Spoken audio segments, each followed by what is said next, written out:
This is not an ASMR channel, but I would be very curious to hear what is a better noise than this.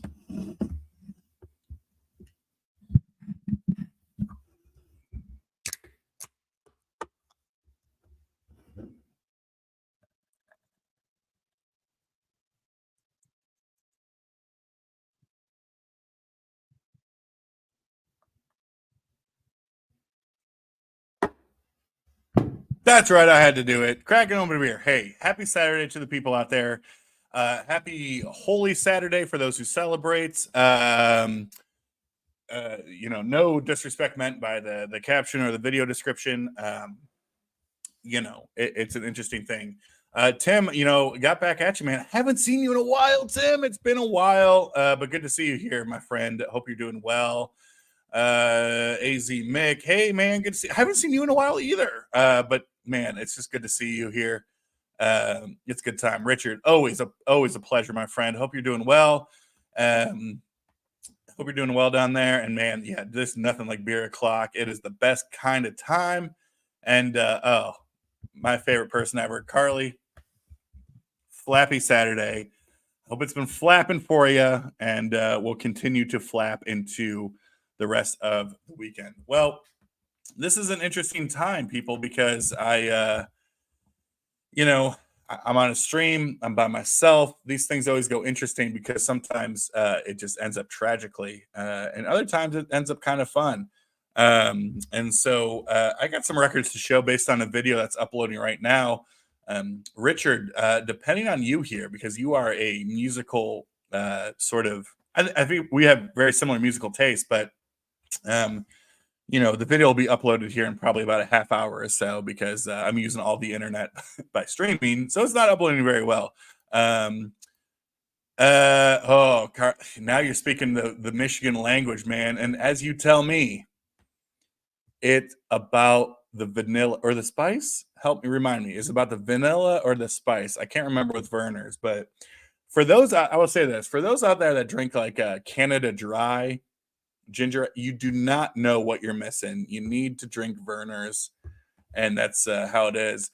Vance, man, you following you on that Instagram, man. You've been going to some killer shows, brother. I'm kind of jealous, but I also this is the fun part about living in like a big city, right? Is every week there seems like a bigger show going on. But Vance, if you're interested in coming up and hanging out, man, let me know. I'll always the invite is always open for you, my brother. I love hanging out with you, man. It's good stuff. It is. It's about the spice and the vanilla. And again, for those out there who know about the Verners, that is the premium.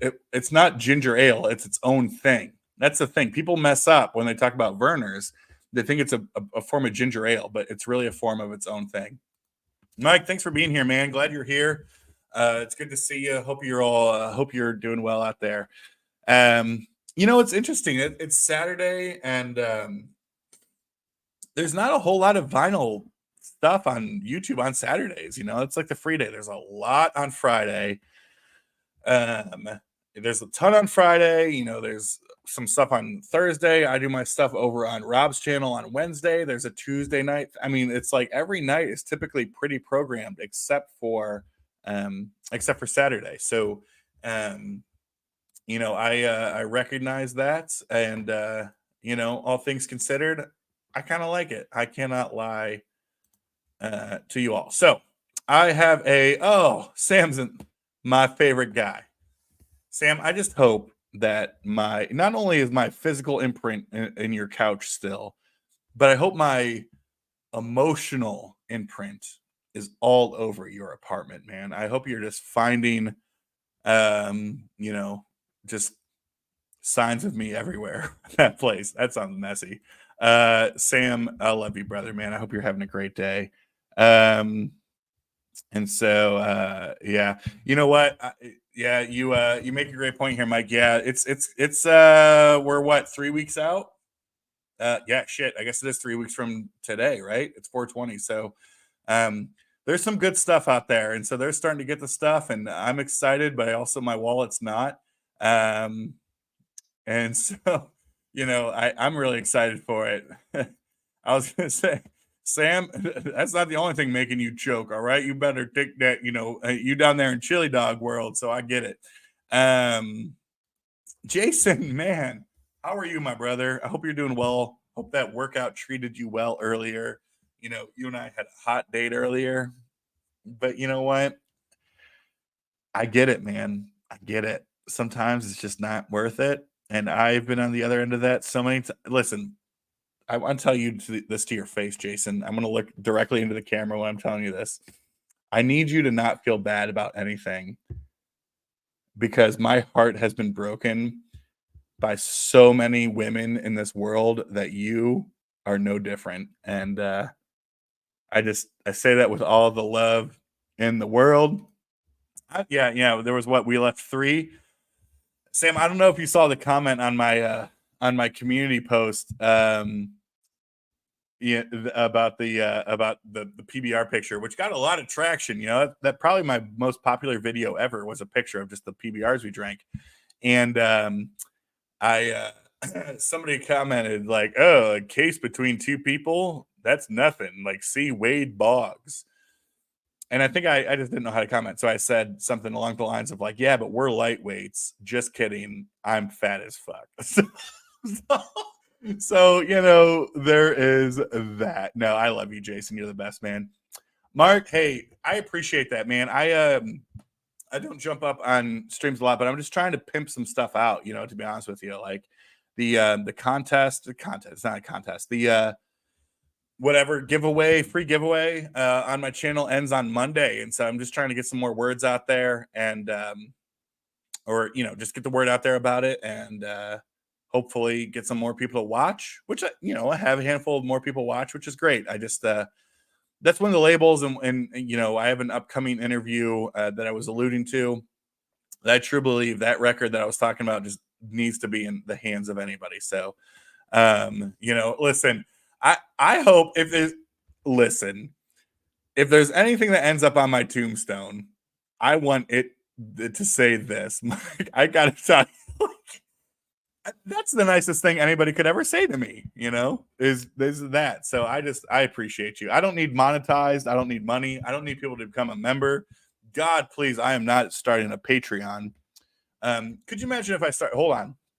Could you imagine though, if I did start a Patreon, like what that would look like, right? Like, what would it be, right? Do I do like, oh, if you join my Patreon for $2 a month, you can get exclusive access to me drinking more beer? Like what would I offer to the world that is different than what other people offer? But I get it. It's good. Mark, you're a good man. You're a great man. Appreciate you.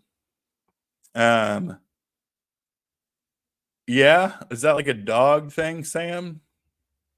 Is that like a dog thing? No. Phone went off, not on silent. Got to check that real quick. Oh, people will be joining me soon. People will be joining me soon. So, as I was alluding to before, because I will probably only mention this another 100 times tonight. So, video that is uploading currently as we speak, but uploading slowly because I'm streaming right now, and that's how it goes. But I did a video today that is sort of what I called a power pop primer through the decades. I wanted to do a video that sort of talks about power pop and how it has changed and how it has transformed and evolved from the time that we start to learn what it actually is all the way to 2024 where we are today. And so as part of that, I pulled, of course, a shit ton of records to talk about those things, to do those different things. Hey, friend. So the last day, I guess I will be cutting off on Monday at 12 a.m. 11:59 p.m. Eastern time. So April 1st is the last day to do it. I don't know that I'll do like a live drawing. That feels very like I guess it feels authentic, but at the same time feels very like melodramatic.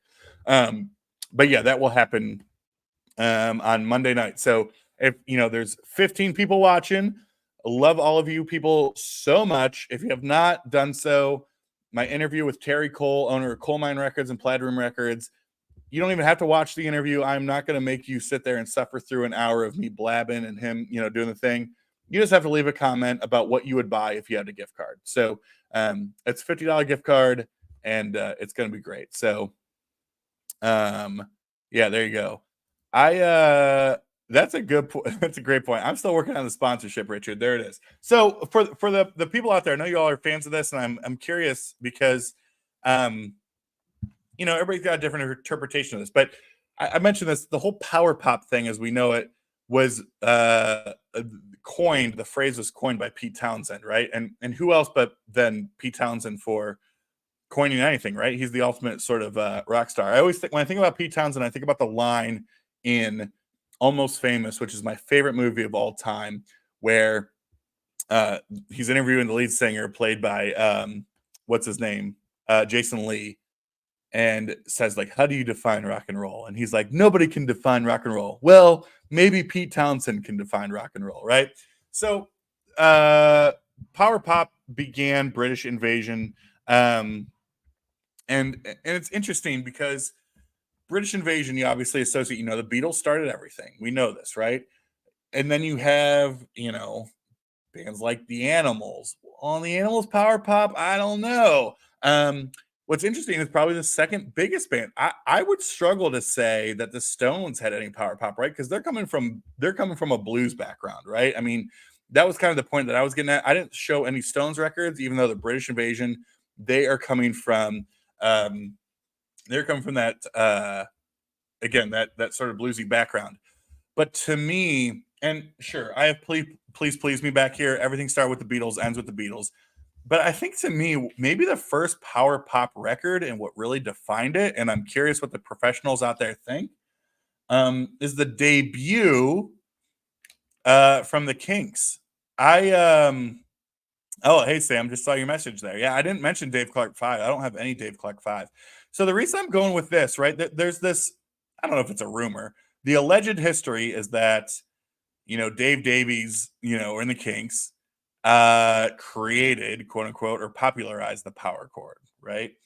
And so before this time, you had a lot of pop bands.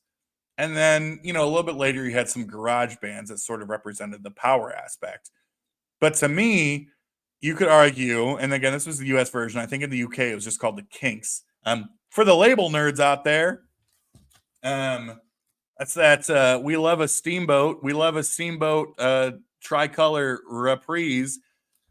I'm not a real vinyl community member unless I show the label, and it better be an original tricolor reprise, and it better be in a rice paper sleeve, or I'm a piece of garbage. But I'm not saying that this is a power pop record. What I'm saying is that in the British invasion, there's an argument that this is sort of where it could have began because it represents the power aspect of the pop side, right? Now, let me go through some stuff here. Sure, everything started with this. This is a little bit, I'm not going to say this is a press. This is not an original first UK press. Let me be very clear here. It is a second, though. This is a second UK press on Parlophone, obviously. It's not worth nearly as much as at first, but I feel pretty good about having the second there. So for you collectors out there, I feel good about it. Of course, everything started with this, but it's also a lot of covers, right? And so, yes, it's covered in a different sort of way. It's in that power pop sort of vein, what have you. But there's that. Hold on, let me catch up here a little bit.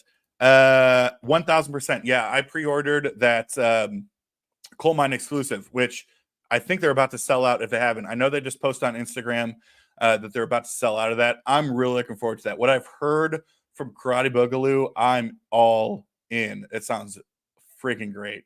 So I'm all in on that. Let's see. That's what they called me in college, man, because I was puffing all over these hoes. Please don't cancel me. Okay. Now, here's what I said. And Sam, you're a Beatles guy. Richard, you're just smart all the way around. So I'm curious here.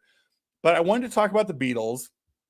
And in which case, if you were to select a Beatles record that represented power pop, here is the way that I sort of thought about this. Okay, 1967, Sergeant Pepper, right? This is a big conceptual record. It's groundbreaking because of the way it was thought out, all the instrumentation, not necessarily power pop, right? Revolver, psychedelic record. I don't know if I call that power pop either. Even Rubber Soul, that's kind of like the folky record, right? Um, and so although there are tracks certainly on each of those that you could say, oh yeah, absolutely, that's the thing. I went with this. This to me was the power pop record. Um, look, and Sam's right? Like I think again for each of these you can find the song that fits, but I think as the overall theme of a record, what kind of encapsulates it to me, this was um, the bridge, right? I guess you could call it. This was the bridge between the old and the new and where it was going, and therefore it sort of makes sense. So I don't know. I'm curious what other people think. Maybe I'll get tore up from the floor up, as the people say, about that choice. Now, Sam, um, I'm talking to you out there, boy. I say, boy. I reference this because yes, they became super psychedelic before, or I'm sorry, super psychedelic after. And I actually messed up in the video, but I don't really care because I kept calling this "She's Not There," but I really meant to call it self-titled. Um, but when I think about the song "She's Not There," that to me is a power pop song. Um, Obviously, you just saw the Zombies last night.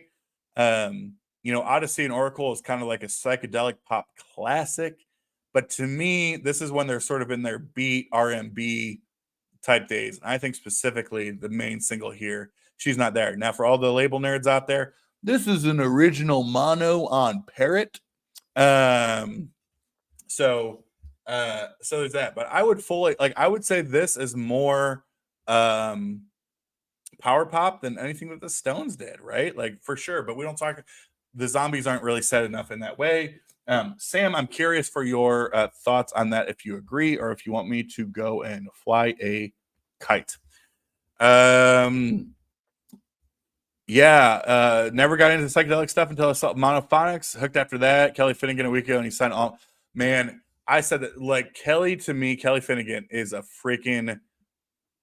I don't use genius lightly, but that guy knows what he is doing, both as a writer and as a composer and as a producer. Man, I listened. So yesterday, this will be posting next week, and I got a chance to interview Louis Robert King, who was the orchestrator of all the strings and all the brass and all the orchestration on the Ironsides Changing Light. And the Ironsides was created by Max Ramey, who's the bassist in Monophonics. And so, that is something I'm really excited for. But man, listening to like that Monophonics record, Sage Motel, that is a freaking record, man. Holy crap. That thing.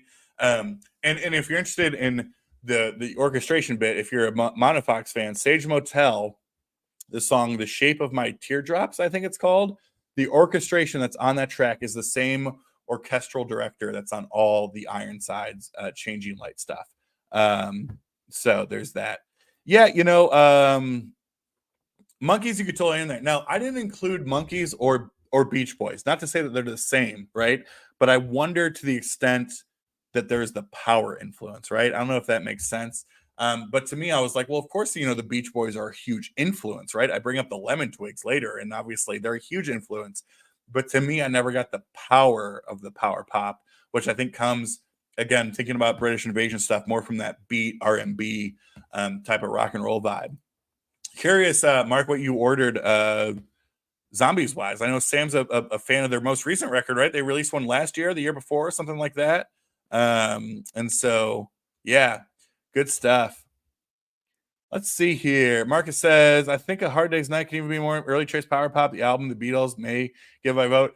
Yeah, no, you're totally right. I think so. That was another one of those records that sort of fit in there. And I think some of it is a little bit era stuff. And granted, we're really talking like, I guess the birthplace of this was like 65. And interesting with Pete Townsend, right? As he mentioned, he coined power pop in 1967.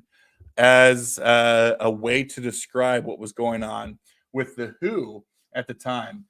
Interestingly enough, I listened to this record over at my good friend Sam St. John's place last weekend. I think he had like the reissued My Generation in the U.S. originally.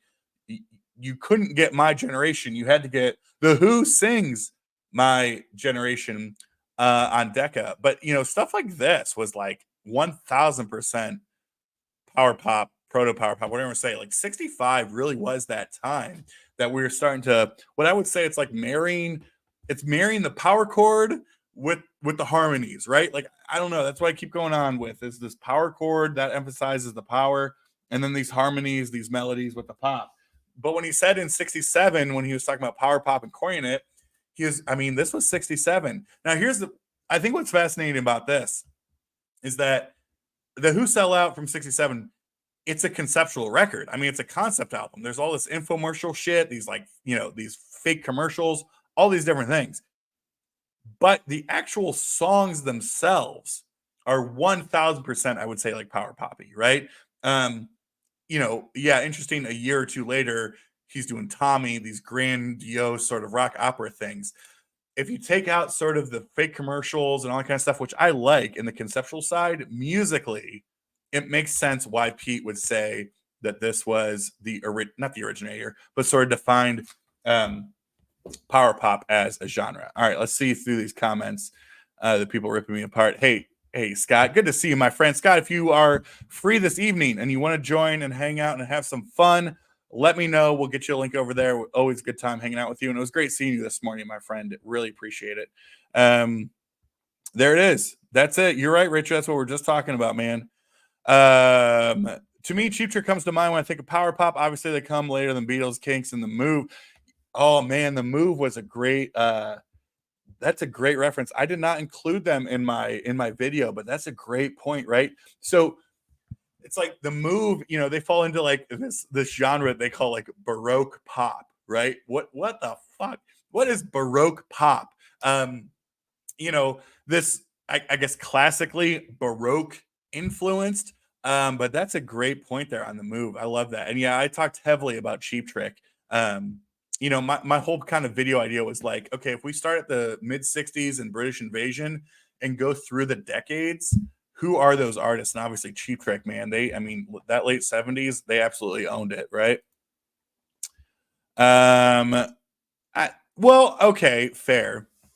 I don't need these gotcha moments, Sam, but yeah, I mean, okay, I'm sorry. You're right. I'm wrong. I'll go fuck myself. Thanks. I get it. Honestly, yeah. Oh man. Yeah. Was that the Craft reissue? I know Craft did a reissue of that several years ago. Because I mean, that original of Odyssey and Oracle is no joke to find. I think the issue that I have is like the reissue that came out with an alternative cover a couple years later. So there's that. Oh, fascinating. Yeah, because Max plays bass in Monophonics, and then he's the leader of Ironside. So there's a lot of different sort of I use this phrase respectfully. The coal mine community is kind of incestuous, right? In the sense of like you have a band, and then the one instrumentalist goes and does something else, and then they're on coal mine and all these different things, right? And it played great, Sam. It played great. It played all $4 worth, and I feel great about that. And I'm just so glad I'm making you laugh, Sam. Thanks so much. You could laugh a lot more if you're up here today. But before I say anything else, we have a very special guest coming from us live from the Pacific Northwest. He makes a home. Well, he makes a home in the Pacific Northwest. That's what he does. But he will always be a brother to me because he's like a Michigan brother, right? He's kind of like, he's cut out. He's hard. He's gone through some shit. He's one of my favorite live streamers in the world. And I could not be more excited that he is here. Please welcome to the stage. It's Trevor from Flat Round and Spun. Hey. Hey-o. What are you drinking there, Trevor? Oh, it's the beer of live streams. Yes, sir. Let's get it. Come on. Let's work on the sponsorship. We need the sponsorship. Oh my gosh, yes. Man. That'd be Trevor, awesome. I'm so glad you're here right now because I have to take a bathroom break. So I need you to entertain the crew. And, Okay, I hope you have a good day. I'll be right back. Okay. all right. It's the hoop TP. Anyway, uh, hi everyone. Hope everyone's having a great holiday weekend. Um, we today our big thing was we got a new dog today. Sam, how are you doing? I can't highlight things because that's on Alex's end, but yeah, we got a new dog today. Rescue, and he's like a year and a half old. A Great Pyrenees, I want to say. Um, Rescue, awesome dog. Really, really, really calm, cool. Yeah, so that's been the highlight of the day. But yeah, so tomorrow's Easter, which is why I wore my Mr. Bungle Raging Wrath of the Easter Bunny t-shirt from when I saw him back in May of last year. I think I held it together. Oh, is that your Mr. Bungle t-shirt? Yeah, I figured, why not for this weekend? Brilliant. Brilliant it is. Let's see here. What do we got going on here? Well, of course, let me find them really quick here. Of course, I talked about Big Star, but um, okay. So I do find this is important because I'm not, and I preface this, I'm not an expert, but there's some great documentaries about Big Star. What's interesting about Big Star is that they didn't happen at the time. Like this is one of these sort of resurgences based on cult favorites and all those different things. Big Star was signed to Ardent Records out of Memphis and was distributed by Stax. Now, Stax was, they were a soul company, right? Like they were not distributing a whole lot of stuff outside of, Booker T and the MGs, that type of stuff at the time, or some of the later, obviously, soul stuff. But there's some great documentaries out there about just all the issues they had with their label, management, distributing their records. And so, although the records were critically successful, the critics loved them, it was great stuff, and what would later obviously become the power pop we know. At the time, these records weren't selling shit, Right. which is why, like, these two records, these are multiple $100 records, originals, Mhm. and which, yeah, you could spend the $800 on this number one record, or you get the $25 craft reissue. You And spend $300 on Radio City, or you get the $25 craft reissue. And they sound great. So yeah, what's interesting, Big Star was a big part of the video, but it was interesting because they were not big at the time. And so it was interesting kind of working them in because their counterparts, whether it was the Raspberries or Todd Rundgren or some of the, stuff that came a couple years after, were popular at the time. The Big Star was just simply not. For sure. Yeah, this is the coal mine fan that we love so much. Trevor, I'm sure you watched my coal mine interview. oh, absolutely. I still got to put in a response. I think I have like what till tomorrow to do that. You have until Monday, mon frere. Okay. Well, I'll try to. I think making a comment I could probably do. It's not like I have to get on camera and edit something. Nope, So you just have to jump on there and say what record you would buy with a $50 gift card to an online record store. yeah. Well, I got to go through because I want to try to get something that's within the coal mine thing, just to kind of. Well, and I would say this too. So I would say this for any winner. You actually have an option. Me went with a Plaid Room gift card. I didn't Right. buy it yet, so it doesn't matter because Plaid Room is going to be more open to, right? You can go on plaidroomrecords.com and buy a Ministry record if you wanted to. Yeah, I understood that, but I figure with the tie-in, it would Yes. probably be more appropriate. And Yes. you know, So I would get you a coal mine gift card if you wanted, so you can get your stuff, yeah, because I was like, what was it? The Sinceres? Is that what we were talking about? Not too long. Perfect segue, man. Yeah, that Uh, beautiful record. there we go. I listened to. Not what they just released. It was prior to what they just released. It basically was just singles that I heard. Singles, but what's great? I was just talking to my brother about this earlier today. The singles that they've released have been great, but they did the NPR Tiny Desk, and that, I mean, you do NPR Tiny Desk, you blow up, right? So it's interesting that they signed, I think, Sincere's after that. Oh, okay. And so that, to me, I mean, I'm not smart about much of anything in this world, but that to me was a huge signing because I tried to get like the Coal Mine Web Store exclusive color variants on the records. That thing sold out in like an hour. Nice. Good for And them. so that's huge. But I love it. I actually just bought a copy today from my brother. He wanted me to find me one, so I'm shipping that out to him on Monday. But yeah, I really dig the last few years, that whole kind of neo soul stuff that's coming out. Seeing these young people doing something that's probably, in their peers, completely out of their element. Yeah. It's amazing, and they it sounds like they do it with heart. So yeah, I really dug what I heard of the Sinceres, which, for people that see me, they're like, you like that stuff too? I'm like, Yep. yeah, like, one cannot live on metal alone. I mean, it was you who told me originally about Duran Jones. Yeah, I see. I Yeah. thought you were so into the coal mine thing. I thought you knew that one. Yeah, in fact, Well, I yeah. heard them on. I discovered them through that high fidelity that was on Hulu, like the TV version of the movie. It was in the background, and I Shazammed whatever it was. I'm like, oh, okay, I'll look this up. And I thought it was something old, and it's just like, oh no, this is new and young guys. This is Yeah. cool. Yeah. I mean, and that's, yeah, what's funny, but I think they were another one of those artists that I think they may have done their first record on Coal Mine. And First, then I think they're Dead Oceans, right? well, yeah, Dead Oceans. So I don't know if it's Dead Oceans that's part of Yeah. Coal Mine, or Coal Mine part of Dead Ocean.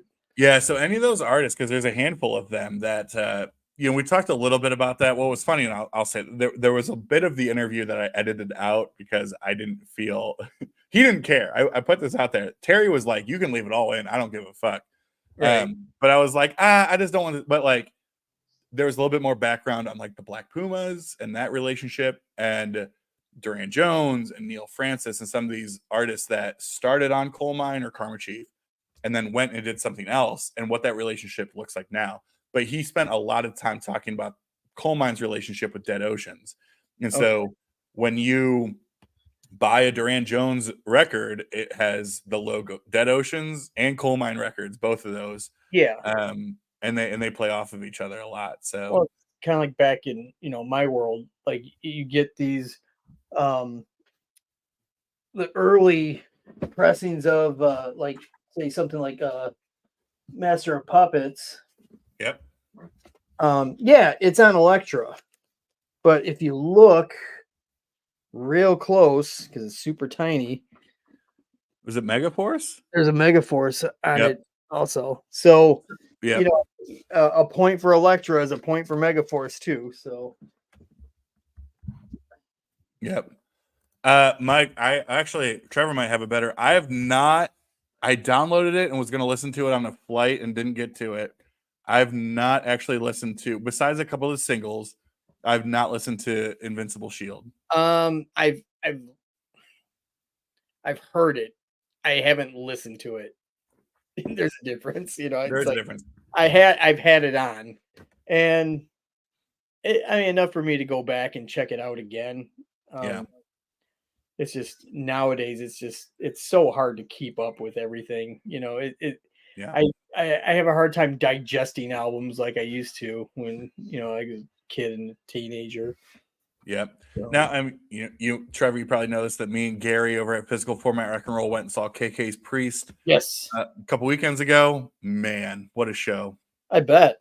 Just crushed it. And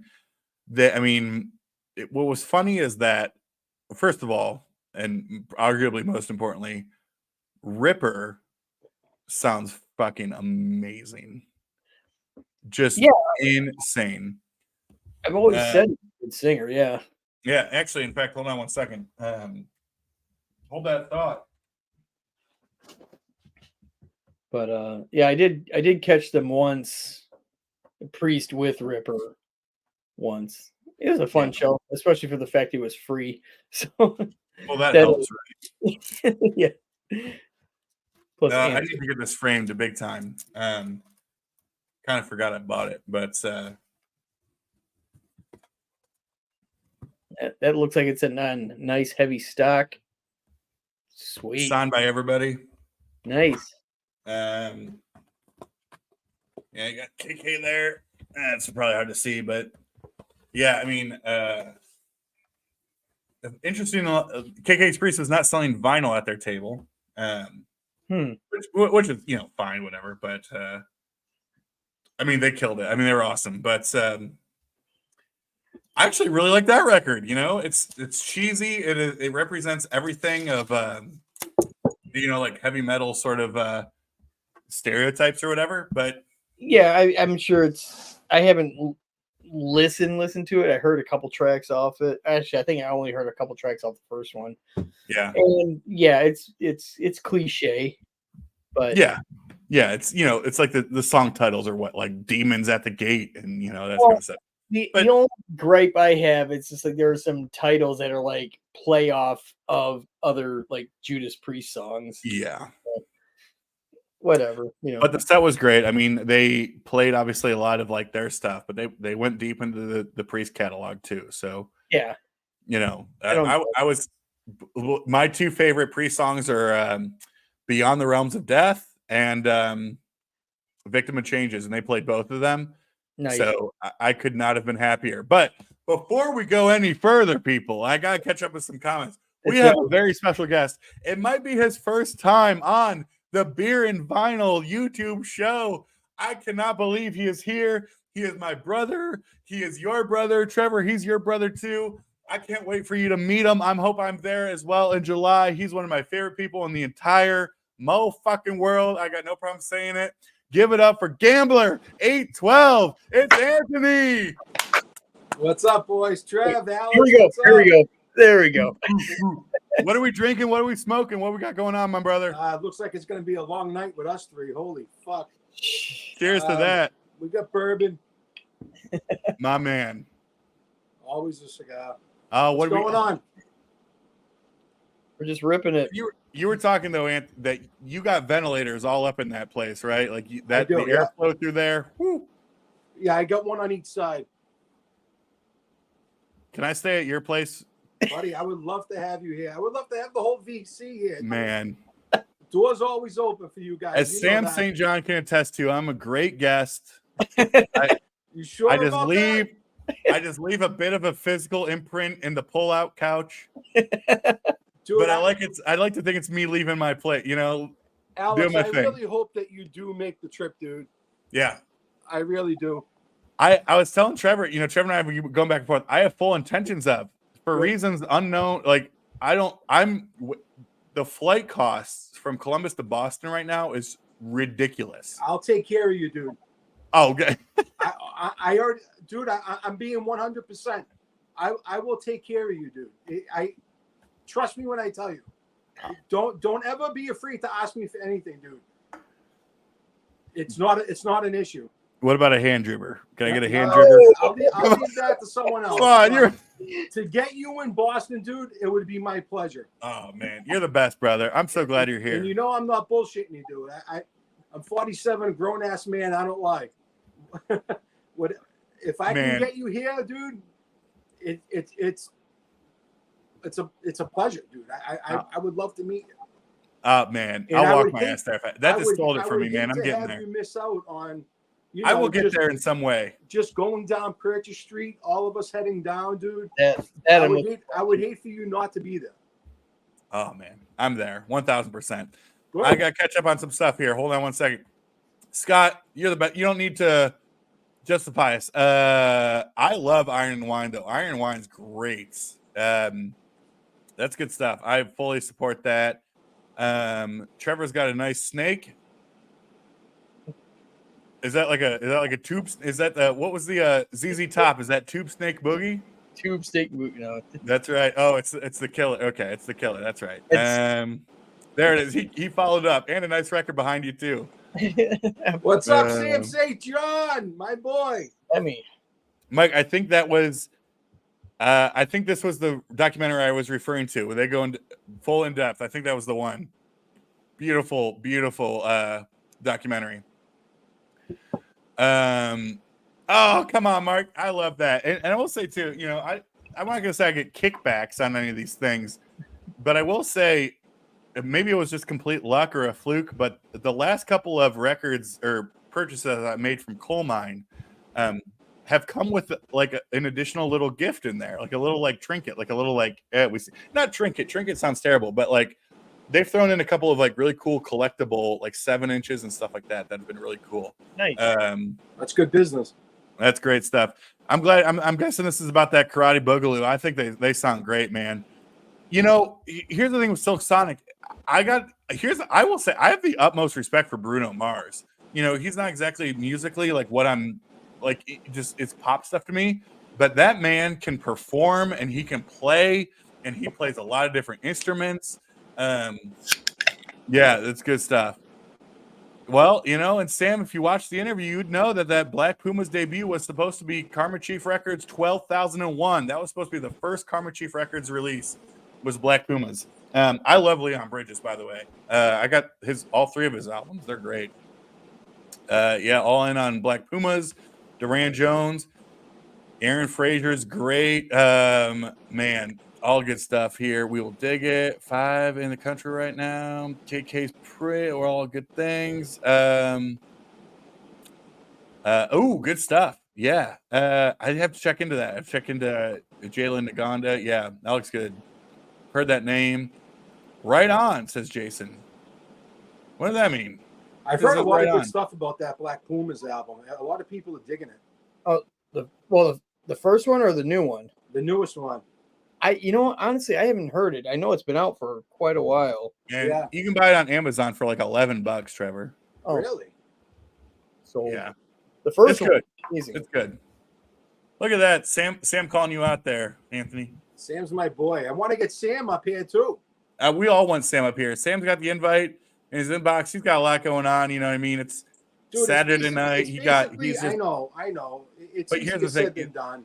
You got to understand something, Anthony. Saturday night in Southwest Virginia for Sam, there's no, I mean, I don't know who's working harder, him or the guy who's working the door and letting in all these women, okay? I mean, it's like, you get tired of doing this after a while. Come on in, ladies. Come on in, ladies. Come on in. Like your arm, it's like the Tommy John type shit, right? Sam is big pimping.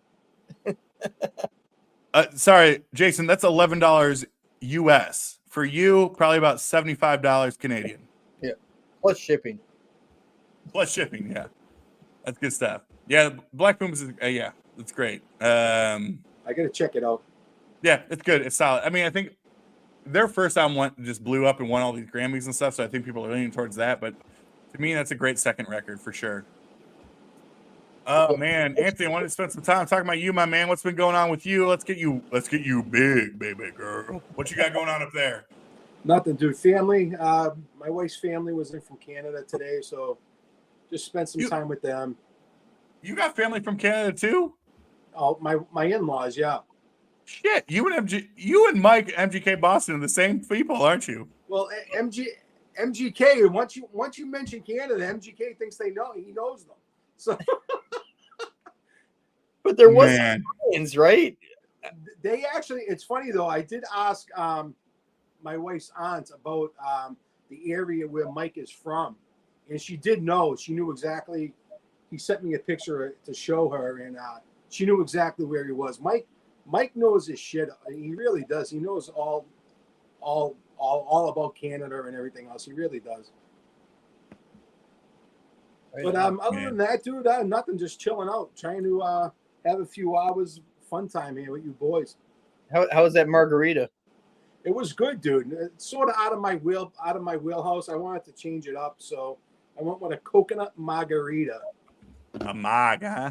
I'll have to tell the wife about that one. We went to Mexican restaurant last night, and she tried this pineapple one, and she didn't like it. So she had a regular one after that. I can't do the frozen ones. Give me. I'll take it on the rocks. Anything on the rocks, I can do. Right. I'm not a tequila person.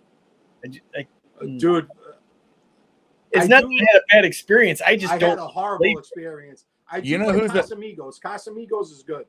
Now you know who's a tequila person. Let me Sam put this St. out John. there. I don't know if she makes videos anymore, but she used to be like one of the, especially, you all know this, like there's not a lot of women in the VC, right? Mhm. This person used to be out there all the time, not so much anymore. But if any of you ever interacted with or anything, her name's Emma. She's over at 8 Vinyl Low. Yeah, the big Cheap Trick. Oh, huge Cheap Trick fan. She just had like her 14th run-in meet and greet with Rick Nielsen yesterday. Oh Nice. wow, I'll have to sub that up. Yeah, she's like in the game, man. Like she knows the people. She calls up the roadies beforehand. They let her in early. The whole thing. They do all Wow. that shit. More importantly, that girl likes her some tequila. So if you need tequila recommendations, you need to know she's your girl. Now she don't advertise that. She don't advertise it, but she likes some tequila. So Yeah, there's that. We all like our little somethings or others, that's for sure. Now We all have our vices. what you got a little bourbon over there, Anthony? What are you drinking? I'm just drinking Woodford. Oh, Woodford? Yeah. I mean, can't go wrong, man.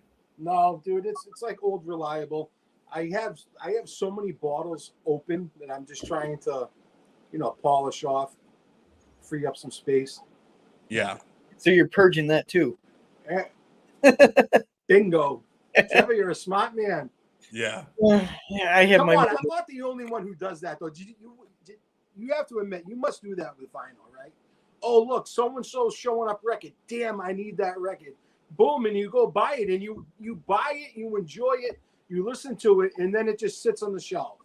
Well, I had the opposite thing with Aaron's Tipsy Tuesday this week. He was playing this band called Two Bit Thief. Two-Bit Thief. Yeah, I have it, and he says I've been looking forever for this thing. I mean, had I known, I would have sent it to him. Right, yeah. I don't listen to it. Right. Yeah, well, it's funny you mentioned Aaron because I was watching, what was it, last week? I think we were talking about this when he was playing Wasp. Mhm. I automatically went online. I'm like, all right, I got to look at the box set. I know it just came out. And this is like version 2 of the box set. Yeah, And it's still over $3. it was like $288. Yep. I will get that. I will get that eventually.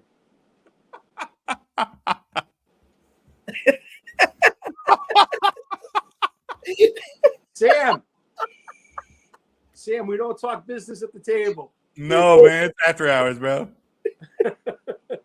The Tibbs. I don't know about the Tibbs. That's good stuff, though. Look, but here's the thing. I'm going to put this out there. Here's the thing. Yes, women are underrepresented in the VC 1000%. Mhm. Maybe, though, it's because people fucking torpedo after them like fucking clowns and creeps. Right. And leave a bunch of weird ass comments and leave weird messages and shit like that. Like Right. I would say this 100%. Like step one, instead of everybody being like, man, why don't we have more women in the VC? The better question should be, what are we doing to create a space that is more welcoming and inclusive for women in the VC? Because I don't know what we've done to make it that way. And I truly do think, I mean, that's kind of one of the aspects of it, right? And I honestly, I don't think it's like guys in the YouTube VC. It's probably just viewers and comment. Just no one That's fair. that does videos themselves. Yeah. But I mean, then I also got to remind myself, the vinyl community is more than just the YouTube. Right. Yes. Yep. Right. So I mean, you go into a record store; those are all VC people. For sure. Yeah, you're right. Gary's in the house. Gary, let me know, man. We were talking. Gary! Gary and I were talking a couple weeks ago about us making a trip. Now, Gary, if you're trying to road trip, man, if you want to make that road trip, Greater Columbus area to Boston, let me know. We could have some fun. It'll be like the Muppet movie with Kermit and Fozzie. Moving right along. I'm just honestly, dude, like I'm really looking forward to just heading down to Purchase Street and just with everybody and really taking care of Roger. I mean, like I said in my video, dude, I met him for 15 minutes, but he's like so welcoming and makes you feel like he's known you forever. I want to give that man some serious business. I really do. I really want to head down there before the entire onslaught goes down. If I have any time on on an upcoming weekend, I would like to drive down because it's only like 40 minutes from where I am. Yeah. Let's see here. Well, that was funny. Actually, I shared this morning. I was on a stream with Mazzy, and reference that Sam and I were at a record show a couple weekends ago, or last weekend, I guess. And the guy behind one of the dealers was like, "Oh, I think one of the things that people should do is grab a record from their collection and see if they can talk about it. Those people on the YouTube." This is my Virginia accent, by the way. Right. Great. It's like very like, "Oh, what do you say there, boys?" Those people on the YouTube, they call that a whack-a-mole. Now Sam and I are looking at each other like, oh man, like we're in this community. We know exactly what he's talking about. But we're like, okay, I'll say I'm like single A, Sam's like triple A, right? So, is this like so funny? That was kind of a surreal moment, Sam, of like, damn, we're at this record show just trying to buy $5 trash, and this guy's essentially referencing Mazzy, right? And we're sitting there like, just give me your $5 Keith Jarrett record, right? Gary, we don't know until we try, my friend. Tandem bike, how's that? There's plenty of cool females in the VC. We might need to invite them more. I don't know. Well, that is a topic that I don't know is made for the Beer and Vinyl Holy Saturday topic. I just think that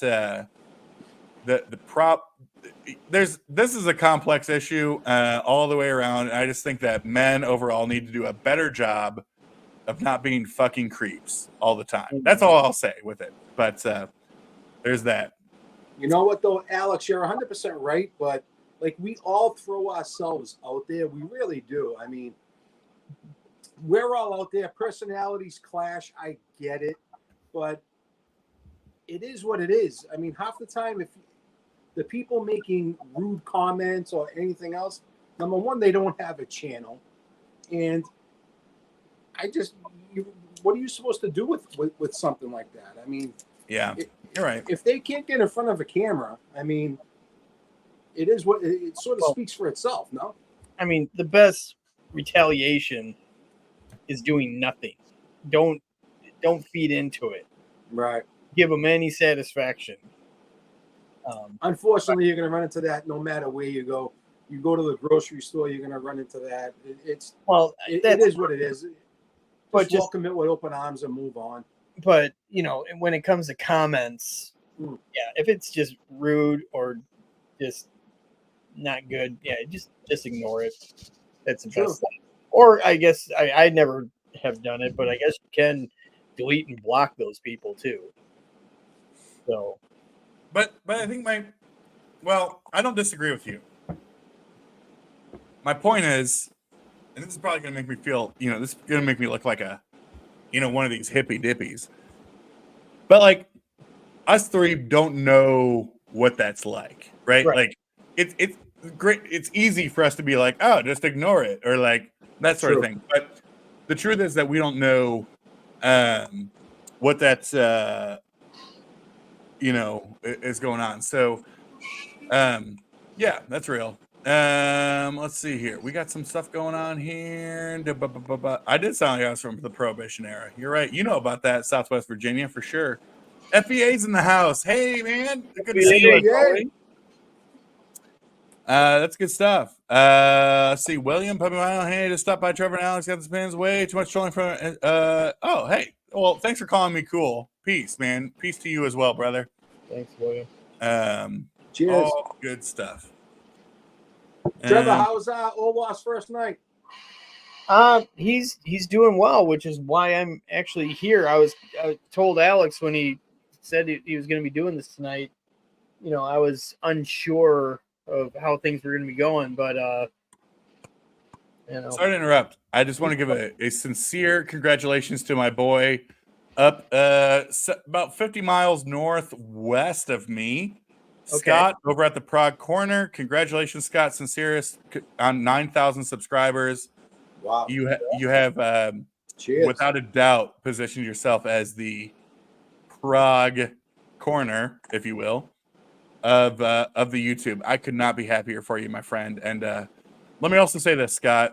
You're welcome, because I know that the vast majority of your growth, probably 7 to 98% of it, came after I started doing your Sunday live streams. So I as much as I want to say congratulations to you, I also recognize there's a lot of personal involvement in that. And man, just Scott, you're the best, brother. It's so good to see you. Thanks for being here, man.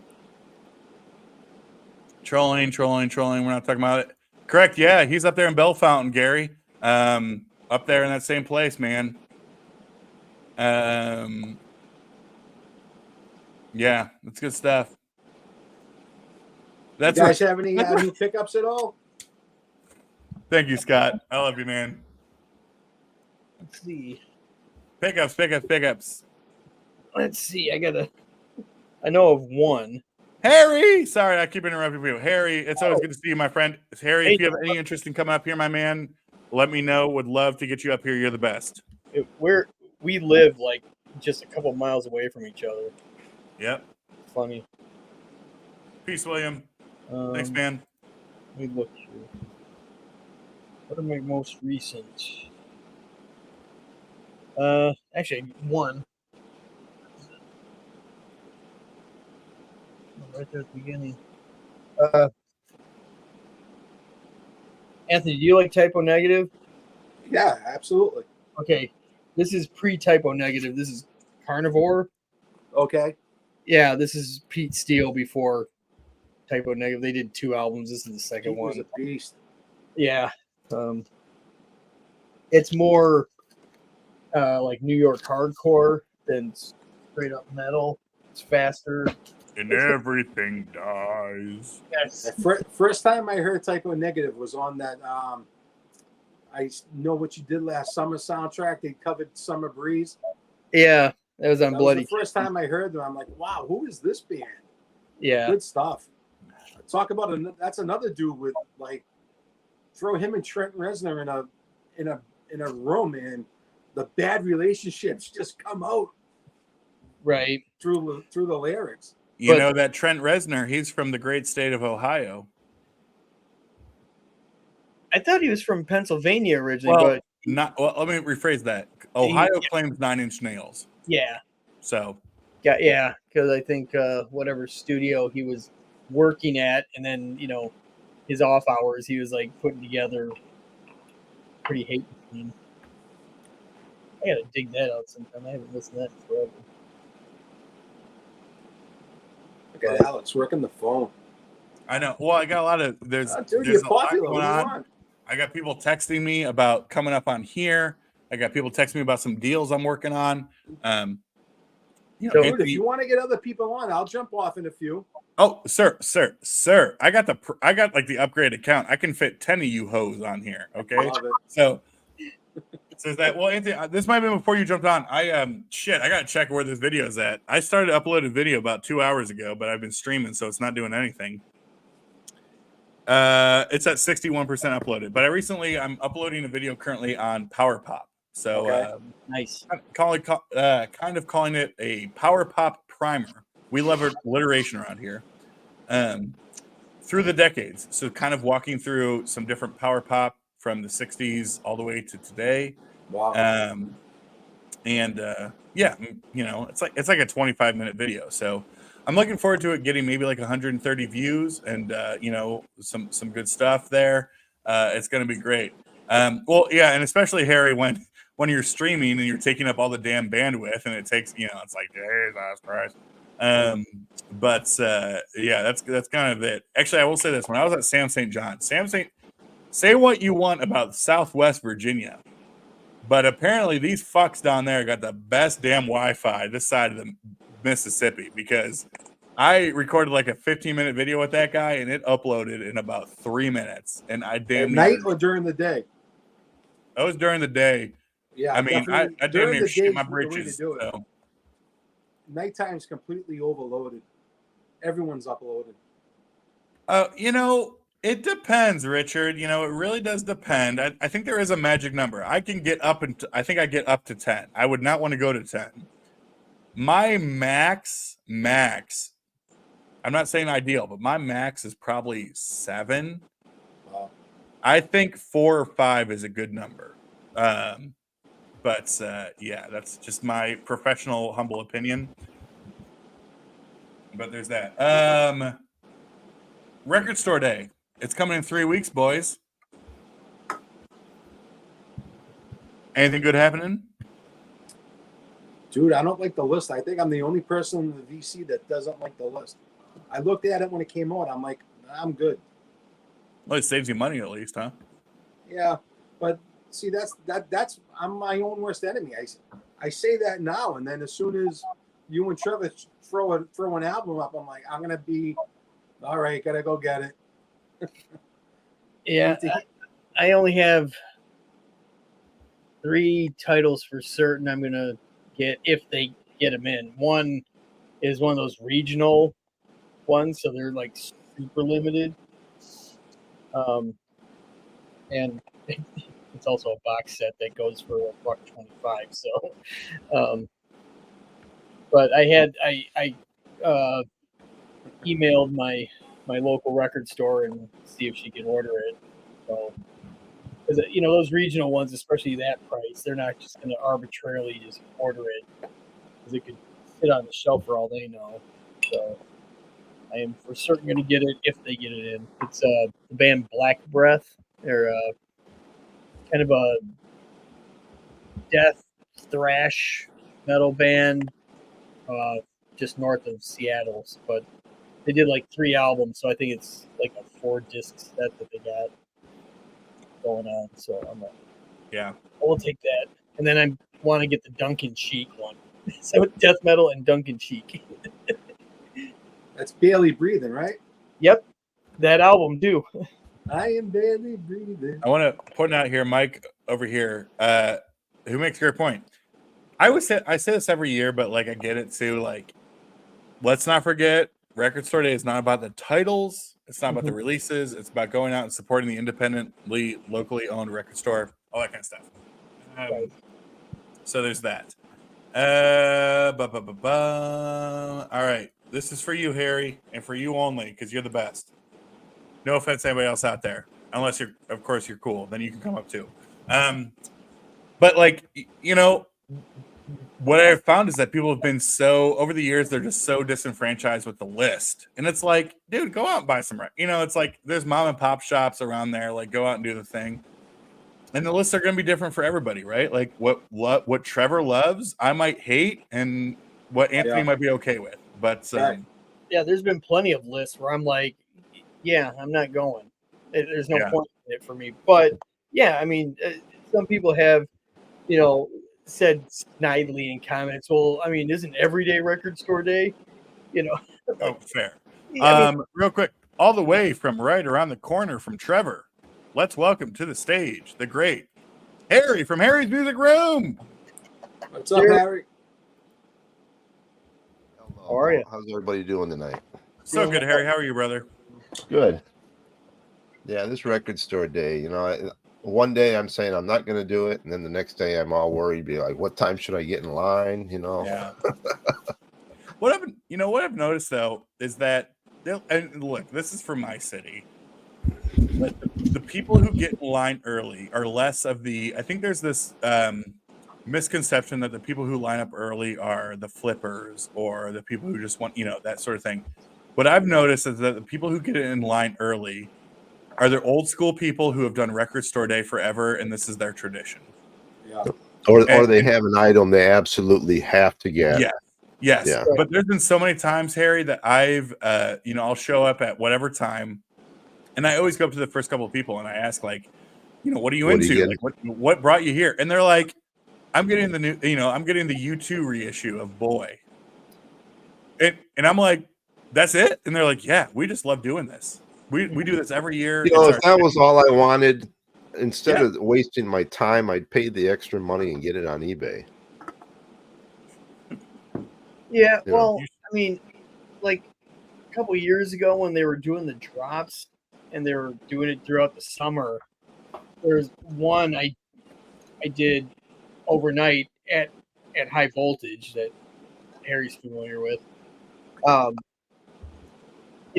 got there at like 8:00 at night, the Friday night before, and On a Friday or a Saturday night before. I was fifth in line, so there was people even earlier than that. Yeah. That got there, and the reason being, like you said, there's like some titles that they list how many they got, and my number one pick, they had 2 copies of. Yeah. And in fact, later on in the night, I'm going through the list again, and mysteriously, there was only 1 copy left after that. I'm like, okay, what happened to that second copy? So, in those conversations of, hey, what are you looking for? And I mentioned what my number one pick was, and this guy who was just like, oh, yeah, I was going to grab that.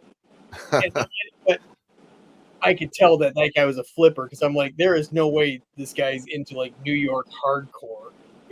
So he was generous enough to let me, get to it. So I kind of want to get that little miniature record player that they're doing for the Beatles.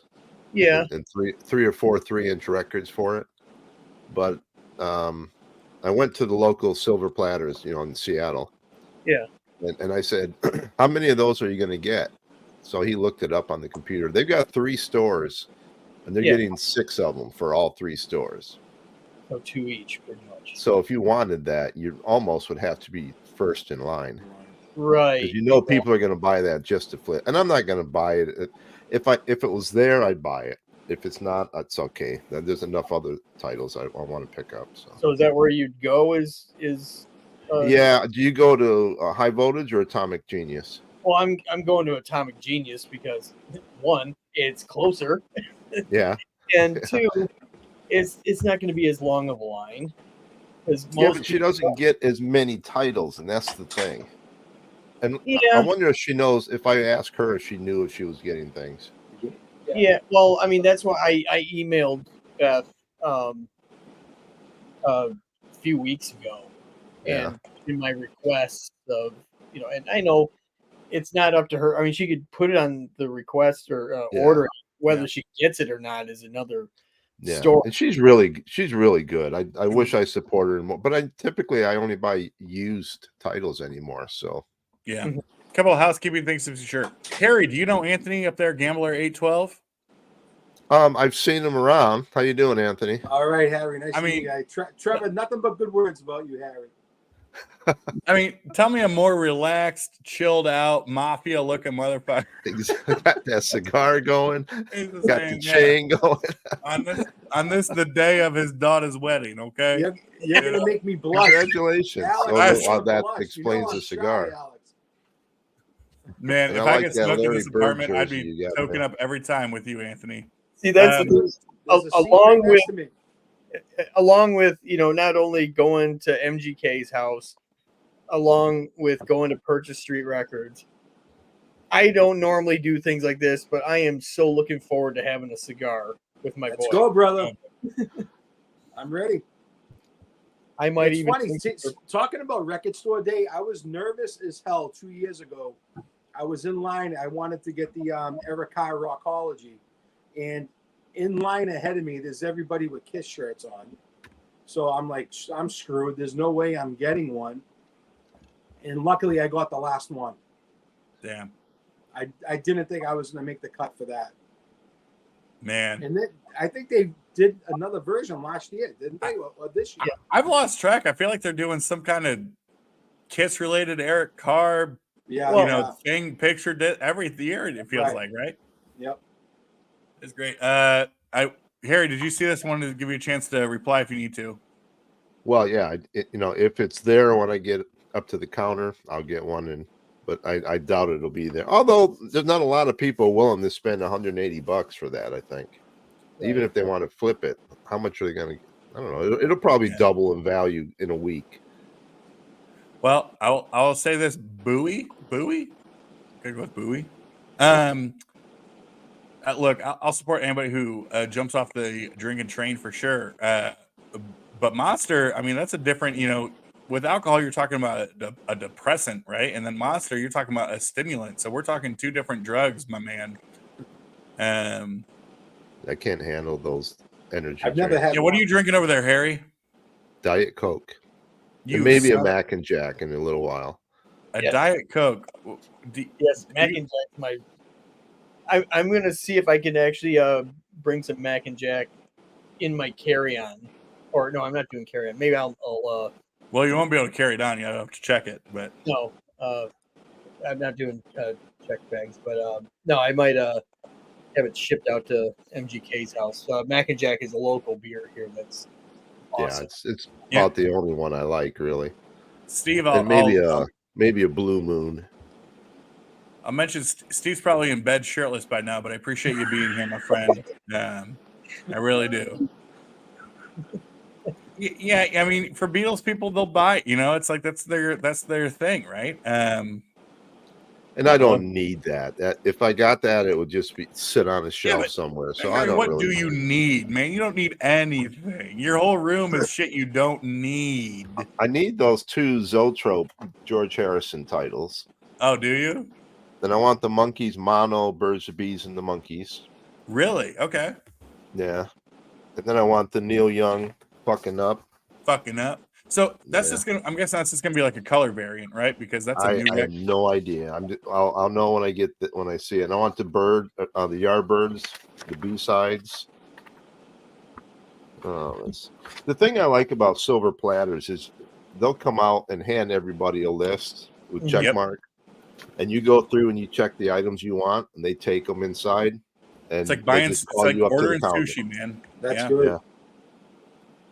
I've loved that because that was what they started doing during the drops during COVID, and that was my first record store day. Was that type of drop where it was low anxiety. I didn't have to fight through crowds, and I could just check on the sheet whatever I wanted, and I got, you know what I mean? Like, if I didn't get it, cool, but I didn't. The FOMO of like the whole, and I get it, right? It's exciting to be able to rush into a store and try to grab shit and that whole thing, but like, man, it was like one of those things. Trevor, I'm looking at you for this one. Do you remember when they did? This might have been 2020. They did Nativity in Black. Mm-hmm. And I was sitting there freaking out the whole time. I was going, thank God there's a sushi sheet for it. Because this whole time I wouldn't know whether or not it's under B for Black Sabbath or V for various artists. Well, go to the B's first. But, yeah, actually, yeah, when that record store day, yeah, I got the last copy that they had. Oh, yeah. I remember I sold I think I don't want to say I flipped it, but let's be honest, I did. For probably $100. But Real Gun Music, they repressed it in just regular black as opposed to just black, yeah. The smoke one. But that's even gone too. Somebody make sense of this for me. Anthony, I'm looking at you as our honorary mob man. Talk to me. What is the Joe Pesci release here? What is this? I'm so confused. Is this a real record? It's a real record, dude. Yeah. It's a real record. So Joe, back in the day, Joe Pesci actually sang. Do you remember an actor named Danny Aiello? Yeah.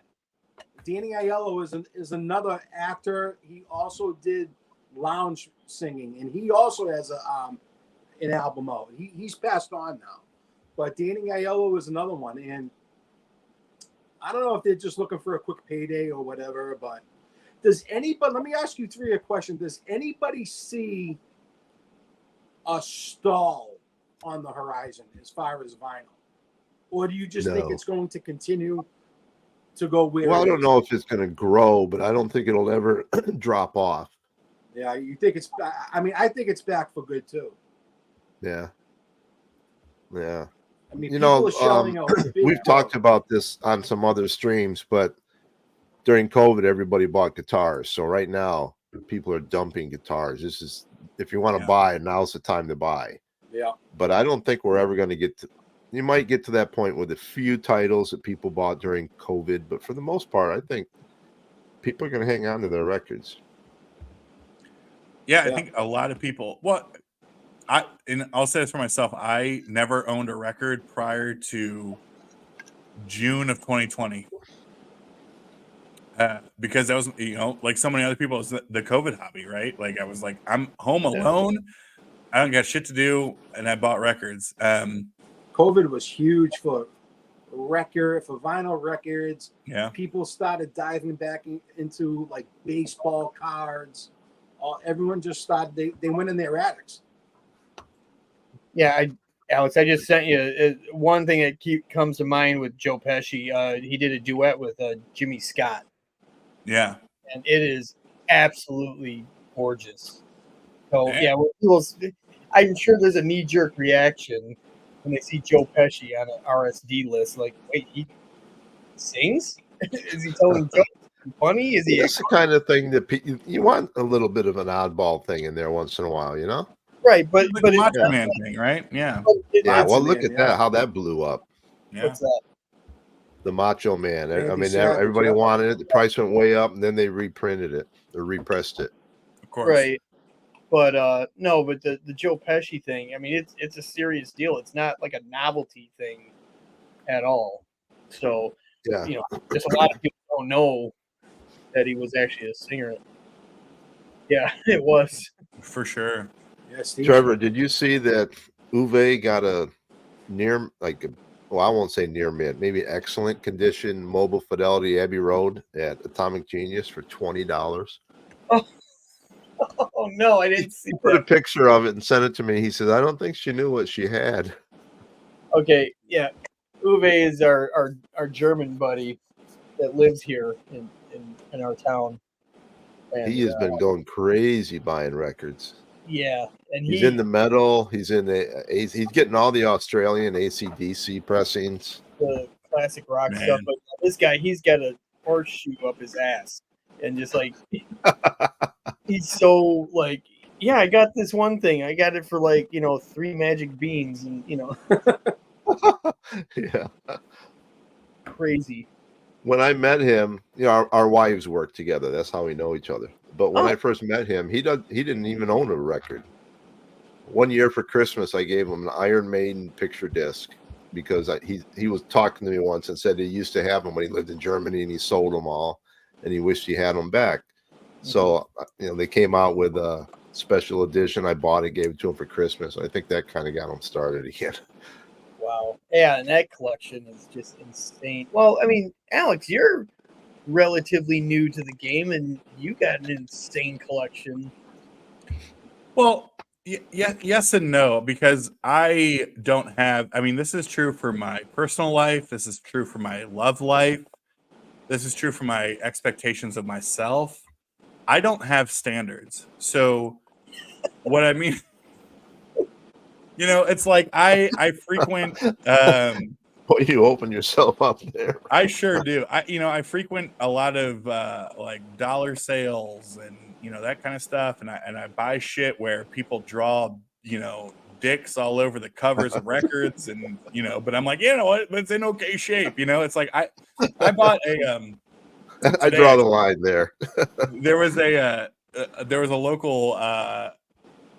local joint that was doing a dollar sale, kind of like a pop up, a bunch of shit for $1. And there was a Beatles Blue album, the double, whatever it is, 67 to 70. And I don't have those. And I was like, yeah, great. It's $1.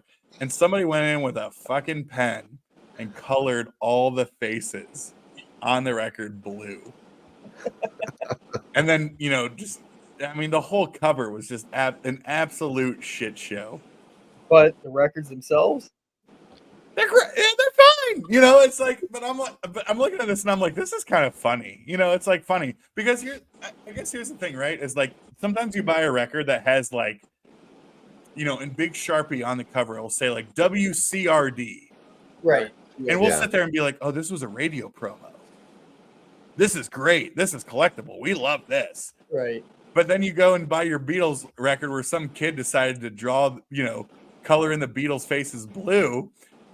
And we're like, oh, this fucking jackass. You know, I mean, for me, I'm like, whatever, man. It's cool. I think it's hilarious. But that's why they're in the $2 bins too. That's exactly Yeah. right, Anthony. And, you know, I know you're kind of a, you know, a thrifter or whatever too. But like my thing is like, dude, I see it all.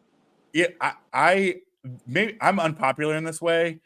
There's something, maybe this is because I'm just too emotional I'll be right or back. nostalgic, but like when I find a record that has, you know, somebody's name on it that says like, you know, Charlie Brown written on the label, or on the back of it says like Suzanne Phillips or whatever. There's part of me that feels okay about that. And I was like, you know what? Cool. Suzanne owned this at one point. She didn't want it anymore. And now I own it. And I'm going to play the fuck out of this record. Alex, you know? Alex, I'm 100% like that too, because I do a lot of thrifting. And when I do come across an album that has, you know, just say, boom, Alex Dudek, his name's on it. Yeah. If I go in and I check the vinyl and the vinyl is like perfect, you know, they took care of it. I mean, if it's in a thrift shop, dude, most of the time it's, you know, someone passed on, or, you know, they just decided to purge their collection. Before I spin the record, I'm like an old soul this way. I actually thank them. I say, thank you, Alex Dudek, for, you know, taking care of this record. I will, you know, treat your record good. And I don't know, it sort of makes me feel better about myself, to be honest with you. Yeah. No, I totally agree. I mean, I'm sure same for you, Anthony. Like, I have found some wacky ass shit in some of these record sleeves. God. And dude, I found marijuana seeds, everything. Yeah. One of my favorites, maybe I'll do a video on this one time, but like I bought Alan Parsons Project Eye in the Sky for $1. It's a great. I tell you about this, Trevor? Yes, it's awesome. You know what? Hold on. Hold that thought. Entertain the crowd. I'm going to try to find it really quick. This is good. Go ahead. Well, okay. Real quick, I'm noticing Harry's avatar there. He's with the soup Nazi. Yeah. And since we live in the same town, I know exactly where that was at, because here's me and Grace. That's nuts. So, and you're close to Harry, right? Yeah, we're like literally in the same town. That's awesome. So, unless it happens, happen to meet him beforehand, definitely in June he's having like a PNW Pacific Northwest cool VC gathering. So, oh yeah, Harry, we're talking about your avatar. Oh yeah, was that at Fred Meyer? Fred Meyer and Sumner. Oh, okay. This is the Puyallup one. Yeah, okay. Same thing. It must have been the same weekend. Yeah. Yeah, Gary, for sure. Okay. Vagina doesn't always have to be on your mind, Gary. So, you stepped away for a second, Harry, but we were talking about, the weird shit you find in some record sleeves, right? Oh. So I was referencing this. I bought this at $1 at a store, and I realized I was like, well, I mean, okay, first of all, this is not like a rare record or a expensive record anyway. But I saw this cool Eye in the Sky, big Chicago Bulls fan. A lot of people don't know that the Chicago Bulls intro in the '90s, that Michael Jordan with the bull on fire was all Eye in the Sky, which is crazy. But I was like, great, Alan Parsons Project. I enjoy it. I'm buying the record for $1. I get it home. I'm doing the casual add to the Discogs and do some cleaning, and I see in the sleeve. Oh, this is gonna be good. I haven't done this in a while, fellas. 4 sheets of notebook paper. Fellas, we have a divorce letter here. Oh no! Oh, Give us some literature, Alex. Let's Well, rock. and here's the thing too, because this is all in cursive too. Like it is, wow. it's a lot. So They I'm don't gonna do even my teach best that to in read schools this. I mean, anymore. this is a poetic reading in all of the ways. But this was the first. I mean, this blew my mind. I was looking some of these people up, and I was like, "This is bizarre." Okay, so here we go. Bob. It's made out to Bob. So if you know any Bobs out there, this might be about them. Bob, you know I've tried and tried talking to you about your drinking. Oh, Ooh. is he About part your of the drinking. VC? But I Alex, get is your no, middle name Robert? Harry, relax. About your drinking, but I get nowhere. It's my day and it's every day and every day. I don't need this in my life. As a mother of 4, I can't take it anymore. That's a good rhyme. It's like talking to no one. You can't have 2 and quit. Why? I'll tell you why. Because you don't want to. Take a good look around. You look at your kids. They don't care either. What is life all about? Maybe. Oh, so here's the thing, too. Understand, as the writing continues, the handwriting gets worse and worse. So it's hard to kind of figure out here a little bit. What is life all about? Maybe it's to be a lush. No, I can't do that. I have to work on my self-respect. I care too much about my family and life, but I'm getting to the point that I don't care about anything anymore. So, mind you, the first time I'm reading this is several years ago. I'm going to say this in full sincerity. I thought this was a suicide note. Oh, Like, man. I was like, I got to return this record for $1. Shit, I'll throw it away. I don't care. I think we're okay. She don't care about anything anymore. You know the kid, something about the kids or nothing. I really wonder what I'm doing here on Earth. I guess to suffer for something. Like coming home to you, drunk again. What a thrill. Oh God, it's on the back too. What a thrill to have that ha. If it wasn't for Frank and Avery, I think those are the kids' names, I wouldn't come home. You know, even the kids lack respect for so many blah blah blah. The point, okay, you know what? I can't read it anymore because in the cursive it's hard. She goes in and in and in on this man about his drinking, about the kids, all these different things. Now here's the creepy part. This is where it got weird. And I This don't know. is where it got weird. Listen, Harry, I don't know if any of y'all know this record at all. It's called Eye in the Sky. Yes. At some point in here, I can't remember. It's just all over the place. She gets a little bit weird. I think she was drinking. A lot of people were drinking. There's a line I distinctly remember that's saying something like, "Before you know it, I will simply be the eye in the sky and watching you," like whatever. Wow. So That's so heavy. she very quickly inferred, like basically this note being in this record was intentional, right? Like she put the note in this record to deliver to him to talk about how she is going to soon be the eye in the sky because he's this alcoholic and they're getting separated or whatever else. Wow. So still to this day, I don't know, was this letter ever delivered? Did he ever read it? Was it just shoved in this record for some fat fucking Columbus to read 40 years later?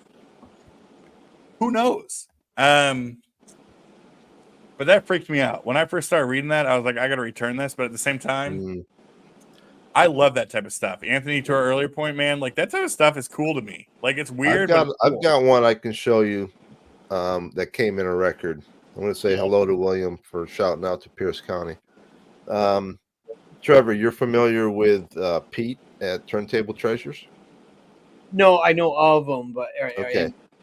Well, I had a used record store for 11 years, and Pete had the used store as well. And he knew that I did eBay, and he found something in a record and contacted me and said, would I sell it on eBay for him? And what he found, can you make me big for this? Sir, I can make you big for anything.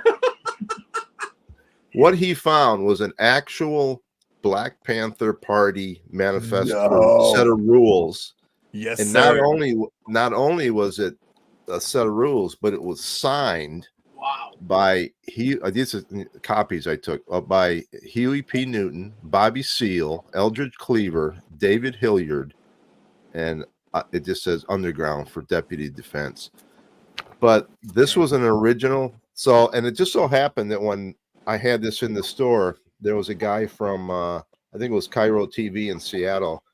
He was the freelance videographer, I guess you call that. He would do shoots for him. And he saw this. He says, wow, this is a story. He said, do you mind if I call the station and see if they want to do a story on this? So I said, yeah. So they got a hold of the captain of the Seattle Black Panthers back in the 60s who still lived in Seattle. And they put that guy and myself on camera, and they showed this to him. And he looked at it. He said, this is absolutely an authentic document. It was 2 pages. And I'll just tell you what the rules are, some of them. Yeah. No party member can have narcotics or weed in his possession while doing party work. Any party member found shooting narcotics will be expelled from the party. No party member can be drunk while doing daily party work. No party member will violate the rules relating to office work, blah, blah, blah. No party member will point or fire a weapon unnecessarily or accidentally at anyone other than the enemy. No party member can join any other army or force other than the Black Liberation Army. No party member can be loaded on narcotics while on duty. You know, it just goes on and on and on. But so I put it on eBay, and it ended up selling for, I think, $1,000, and it was bought by California History Museum. Wow. Now that's an odd thing to find in a record. Yeah. That's amazing. You gotta wonder, how did it end up in Tacoma, Washington? Yeah, I never found anything like that. And the guy that they talked to from the Seattle chapter of the Black Panthers, he said, the thing that's really strange about this is they have all these signatures. He said they would have signed these and sent them out to different chapters, but he said to have them signed by all 4 of these main guys, he said, because they were never, it was rare to have them all out of prison together at the same time. Amazing. Yeah, pretty cool. What record, Harry, what record was that in? He doesn't remember. I asked him, you think you would know, you know? He goes, Yeah. I can't even remember what record I found it in. Yeah. He said it came in with a box of records that he bought for the store, and he was going through cleaning them, and there it was. It was definitely in a Ted Nugent record. Last night I was watching this BBC documentary called Motor City Burning about the Detroit music scene in the 60s, and Wayne Kramer and John Sinclair were talking about starting the White Panther Party to kind of coincide. It wasn't against the Black Panthers, it was to be in alliance with them, but they only had 3 rules, and I can't remember. I really wish I would have remembered. It was actually quite funny. They were mostly jokes of the rules, but basically, it's like, go ahead, get stoned and fuck in the streets. 3 rules: sex, drugs, and rock and roll. Yeah. Hey, Rob. Let me know. Rob, let me know if you want to come up, man. Always a pleasure to see you. Hope you're doing well. Hope you're having a good Saturday. Let me know if you want to get you. I'm going to drop out. I just wanted to come on and say hello to everybody there, and my wife's waiting to watch something on TV. So I got. All right, Harry. Cheers, buddy. Cheers, Harry. Must be nice to meet have you, Anthony. Absolutely. Same here. Likewise. See you later. See you, Take care. Harry. Yeah, Anthony, Trevor, what's it like to have a wife? I'm trying to, better understand the rules of the, I'm sitting here, you can tell by the cool blinds behind me that I am single and alone and afraid. And I'm just curious to see, what life is like for the happy men out there who are married and have the children and all the things. Go ahead, Trevor. I want to give you the floor here, sir. Well, since I'm in ear's reach, it's awesome. Yeah. You got like 6 dogs running around and shit. So, Close 4, but I left the door open just in case the new one wanted to come in. He's so adorable. But yeah, it's I was really apprehensive when the wife said we're gonna get another one. I'm like, Jesus Christ. And yeah, I'm already in love with this big, huge dog. we love the dogs, man. Yeah, Anthony, what about you, man? My life would be in shambles if Yeah. It's great, Alex. I mean, it's great, but it's not. I said this before on a live stream with Steve and Masha and Trevor. It's not all sunshine and rainbows, dude. If anyone, like I've said this, like you're going to have your peaks and valleys, but I was 30 when I got married. I got married for a reason because I did everything I wanted to do in life as far as, being a single guy and the nightlife and all that. And don't get me wrong, I do miss going out, and I'm an outgoing person, dude. And it's just when you're ready. That's the thing. I had that long conversation with myself where I didn't want to be that guy in the club that I was making fun of. You know what I mean? Like the guy that's, 50, 60 years old saying, hitting on 20-year-olds and 30-year-olds. It's creepy as fuck, dude. It really is. Right. But you also have to, don't ever, I always live by this. Don't ever settle for anything in your life. Don't ever settle. Don't ever make yourself feel inferior to anybody. If you feel it's right, then it's right. But if you feel it's wrong, dude, don't waste your time. Don't waste their time. Move on. There are so many fish in that sea for both women and men.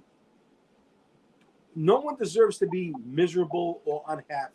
If you're not happy in your situation, only one person can change that, and that's you.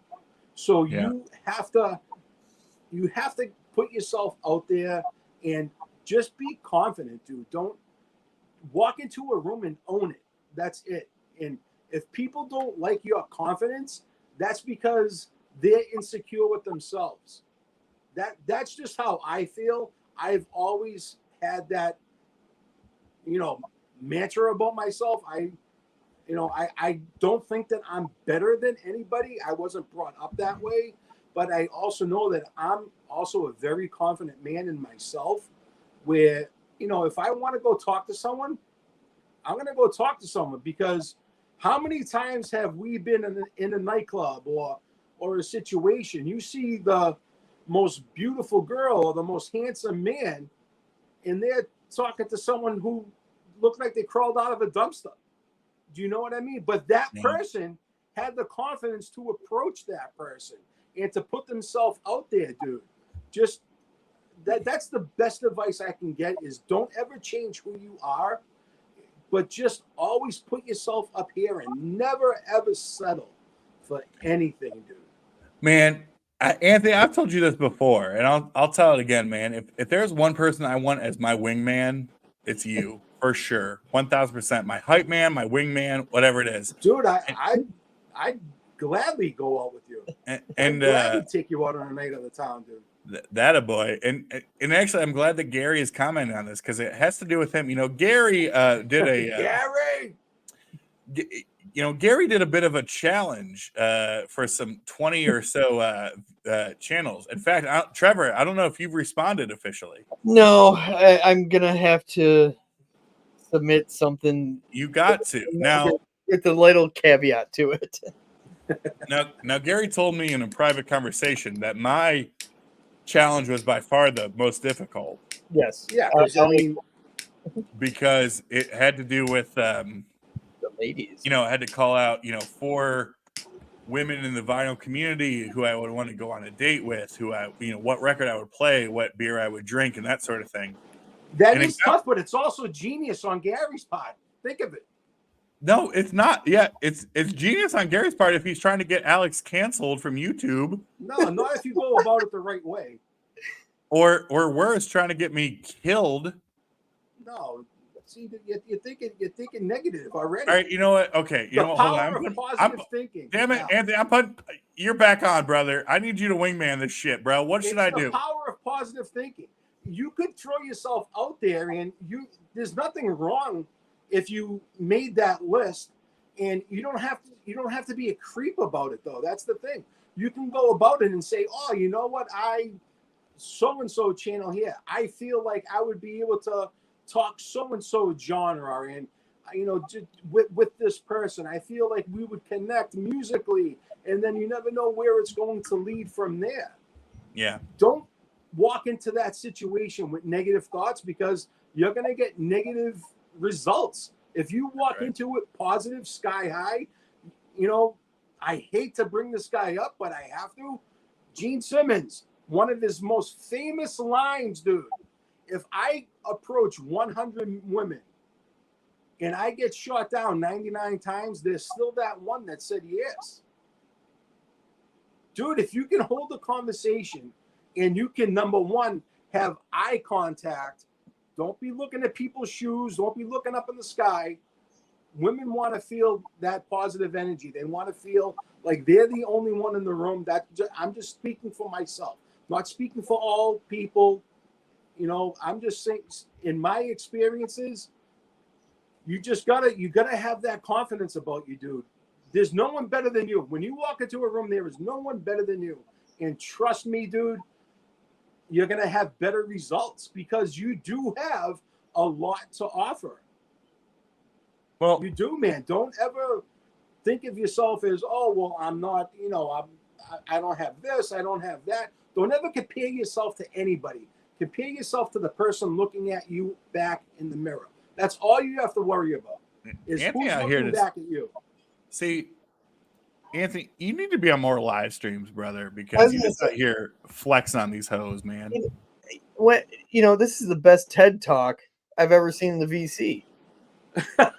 And there's so many, right? This is great. I'm either going to have 4,000 followers or 4 by the time I'm done out with this live stream. Man. Well, look, I appreciate what you're saying there, brother. Trevor, stop fucking laughing. But No, I was reading Dan's comment. I can't even see the comments. I don't even know where to look on these things. I'm so clueless. You should be able to see the comments, Anthony, man. Click on the other tab on your right-hand side. Yeah, it says private chat and then it says comments. Hit comments. Okay, it says chat, comments. All right. Yeah, I can't read it. And then put on your cheaters. All right, I got some stuff here. Yeah, some stuff. I mean, people just gassing you up, man. And then, of course, Dan out there talking about if the girl collects 7 inches or 12 inches or whatever, the thing. Now, let me ask you this, right? Like, all right, so say I may or may not be involved with somebody, in the community, if you will. And, it's like, things are going cool. They're fine. Things are great. But like, there's some challenges there. There's some distance. There's some baggage. Well, it sounds like there's already a little something going on. Well, I'm not going to say that, Anthony Gambler 812. That's a step in the right direction. But I'm saying, we got some challenges. You know what I mean? There's some shit going. We got some shit we got to work through. But I mean, how great would it be, right? Alex at Beer and Vinyl finds himself in a power couple with a woman in the vinyl community. I mean, could you imagine would the world be able to take it? First of all, I want to be clear here. And I don't know. It's a tough thing here, and whatever happens, right? Dude, like I can't stress enough. Just be confident in yourself and never ever settle. Don't let people treat you like trash. Always stick up for yourself because no one else is going to do it for you. All right. Let's have a moment here for Gary. Gary says, after meeting Alex in person, I will say he is charming, smart, and has a great sense of humor. He's a catch. Thank you, Gary. I appreciate you, Mon Frere. Here's what I need. I need a woman to say that, right? I mean, you're great. Like, listen, Gary, you put enough beer in me, I might see you differently. But for the sake of our conversation, I need a single woman to say that to me once ever, and be real about it, and then we'll be okay. But until that happens, but listen, Jason, that's offensive, man. It's nothing. Melinda's a married woman. That's not what it is, man. That's offensive out there, man. Don't be doing that shit. I was gonna say, Gary and Sam are yelling at each other here. Now, Gary's great, but also there is nothing better in this world than Sam's pullout. Okay, I want to be very clear. There is nothing better in this world than Sam's pullout, and I want to make sure we all agree on that. Wasn't it? That's right. Shut up, Trevor. What do you know about that shit? Look, not a chance, man. We got some. This. Alex, man. Alex, can I ask you a question? What do you want? That's the thing. Like, what do I want? Oh, that's a tough question there. What is Alex looking for? That's the thing.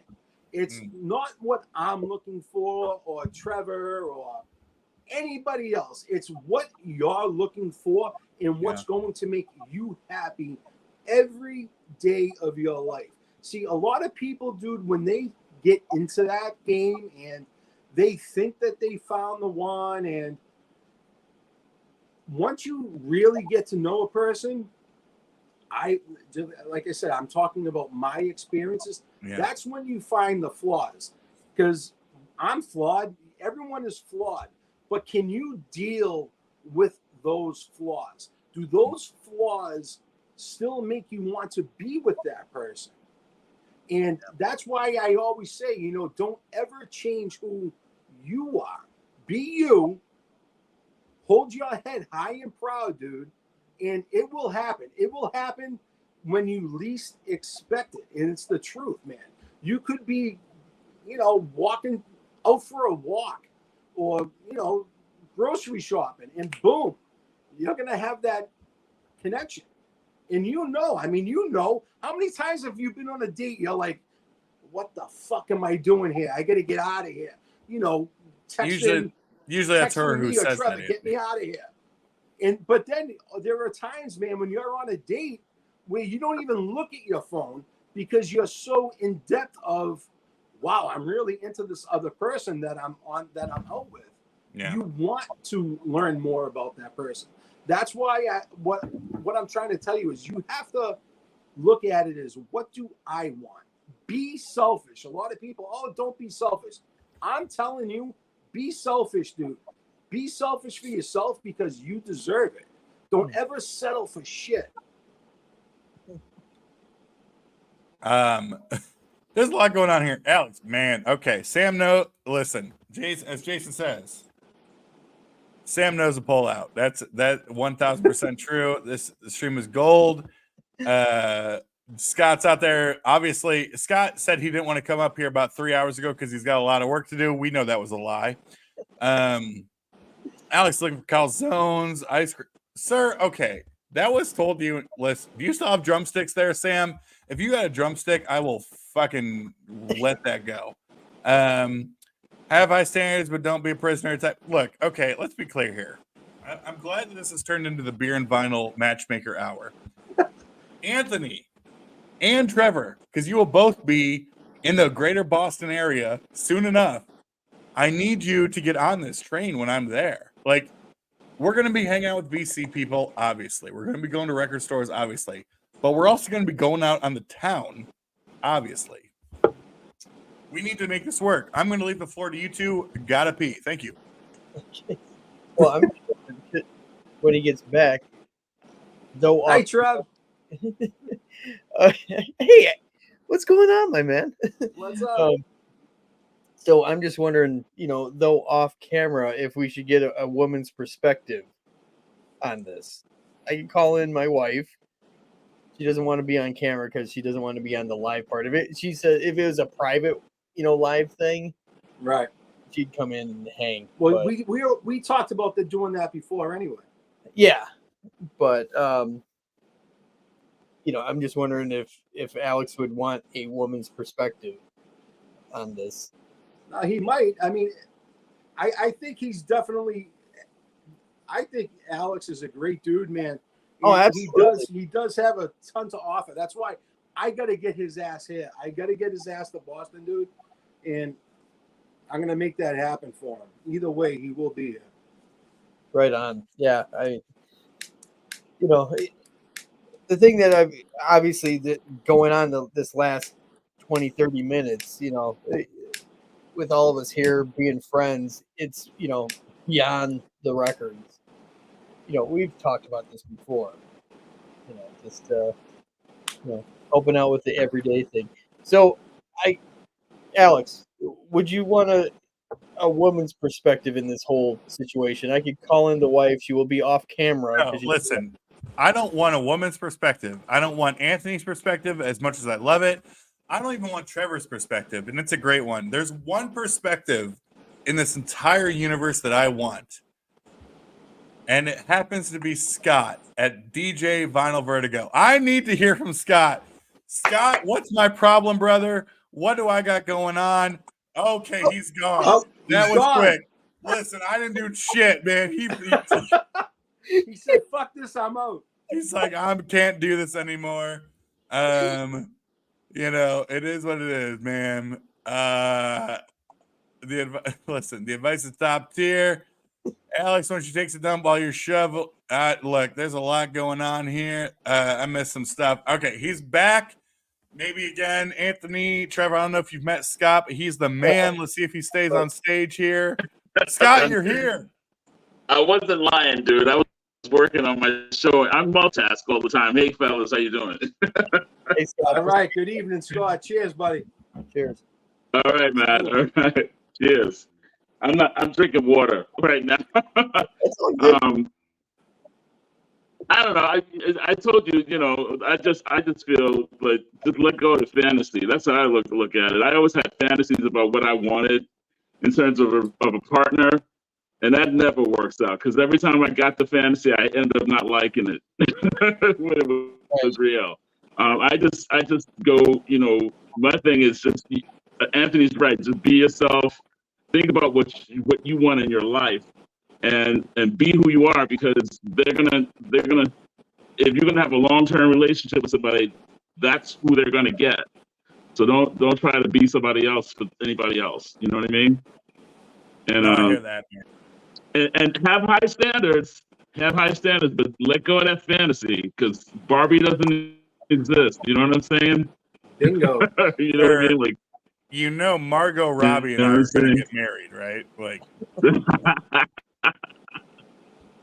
And this is from another perspective because I'm a little different here. I mean, I'm married, but I'm not. I'm a little different than you guys. So Yeah. And I don't mean race. Anyway, so. Well, I'm married. I'm married. I just got legal. We were just legal a few years ago. So that's what I'm talking about. So. Congrats. Yeah. Love that, man. Awesome. So Scott, where are you at in the world? I'm in Florida. I'm a New Yorker, but I'm in Florida. I've been living in Florida for like close to 30 years now. So, but I'm still Right New York here. So, cool. New York City. Yeah.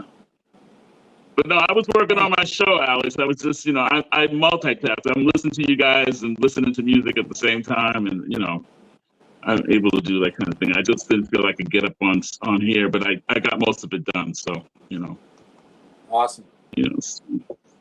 Well, thanks for coming on. So you've always lived in Boston, Anthony? Yeah, my entire life. Yeah. My other half is from New Hampshire, and so Oh, okay, I recognize the accents and stuff. I you know, and I know a lot of people. Yeah, my other half's French Canadian, so you know, okay. so yeah. So. Nice to meet you. Pleasure to meet you. Yeah. Same here. Nice. I will give you a sub as soon as I get off this. Yeah, Absolutely. Same here. Yeah, Awesome. Scott's great. Scott's become one of my favorite people. Just amazing. He's got, and also, Scott too. You know, I don't know how much you've talked about it on. I'm sure you've talked about it on your channel. I don't know about on mine, but you know, it's like you're in the world, right? Like you have a radio show, you do interviews, you got all this stuff. You know, you're actually in the music kind of business in the world. Yeah. And I just think that's I'm the in coolest a thing. band. Yeah. Mm-hmm. Yeah. Yeah, it's you know, but I'm very new to the VC. I mean, I've only been with the VC for maybe like a little over a year. So I think that's pretty new. I'm I'm right still with getting you. my feet wet with that. Huh? I'm right with you. I'm new too. I started in August. Yeah. Okay. Yeah. And it's still new. I don't know how to do a lot of different things. Don't know how to edit a video. I just put my videos out there just the way they are. I'm not like Alex has got all this staff going on. Man.